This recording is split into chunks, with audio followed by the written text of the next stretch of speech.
दोस्तों आज हम आपके समक्ष राधा जी के जन्म से जुड़े कुछ ऐसे तथ्य बताएंगे जिससे तकरीबन हर कोई अनजान है। राधा जी का जन्म कहाँ हुआ, यह एक ऐसा सवाल है जिसका सटीक जवाब हमें ब्रह्म वैवर्त पुराण के माध्यम से प्राप्त होता है। इस महान ग्रंथ के अनुसार भाद्रपद मास के शुक्ल पक्ष की अष्टमी तिथि को राधा जी का जन्म हुआ और इसी दिन को आज भी राधाष्टमी के रूप में मनाया जाता है।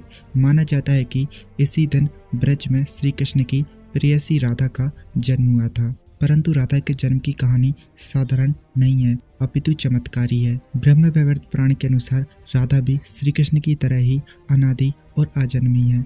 जी हाँ दोस्तों, अर्थात उनका जन्म माता के गर्भ से नहीं हुआ था। ब्रह्म वैवर्त पुराण में वर्णित राधा रानी के जन्म से जुड़े एक पौराणिक कथा के अनुसार देवी राधा भगवान श्री कृष्ण के साथ गोलोक में निवास करती थी। एक बार देवी राधा गोलोक में नहीं थी, तब श्री कृष्ण अपनी एक अन्य पत्नी ब्रजा के साथ विहार कर रहे थे।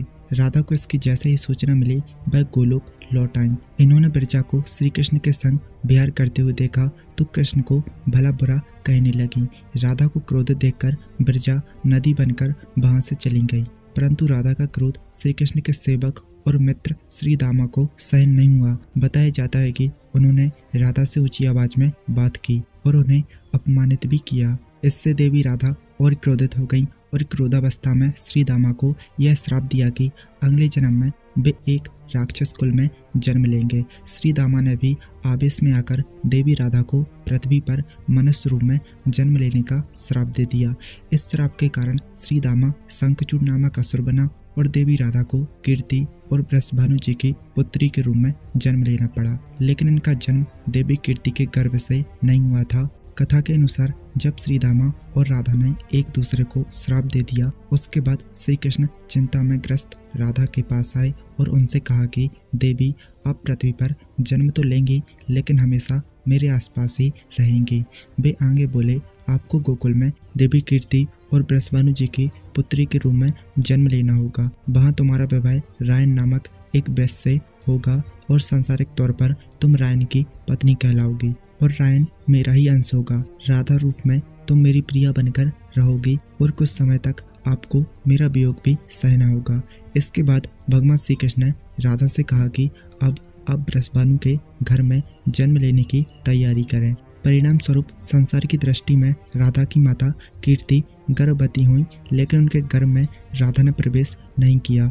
कीर्ति ने अपने गर्भ में वायु को धारण कर रखा था और योग माया के सहयोग से कीर्ति ने वायु को जन्म दिया। लेकिन वायु के जन्म के साथ ही वहां राधा रानी कन्या रूप में प्रकट हो गई और इसी वजह से माना जाता है कि देवी राधा अयोनिजा थी। वैसे दोस्तों, राधाष्टमी भी आ रही है और हमारे हिंदू धर्म में राधाष्टमी का व्रत का खास महत्व है। मान्यता है कि राधाष्टमी व्रत रखने से व्यक्ति को कई लाभ होते हैं। इस व्रत को करने से धन की कमी नहीं होती है और घर में बरकत बनी रहती है। इसलिए आप भी इस दिन व्रत अवश्य रखें। दोस्तों, आपको जानकारी कैसी लगी हमें कमेंट सेक्शन में अपनी राय जरूर दें और अगर आपको वीडियो अच्छी लगी तो इसे लाइक शेयर करना बिल्कुल भी ना भूलें। साथ ही ऐसी और विश्वसनीय वीडियो देखने के लिए आप हमारे चैनल को सब्सक्राइब भी अवश्य करें। तो चलिए दोस्तों, मिलते हैं अगले वीडियो में। तब तक के लिए आपका इस वीडियो को देखने के लिए बहुत बहुत धन्यवाद।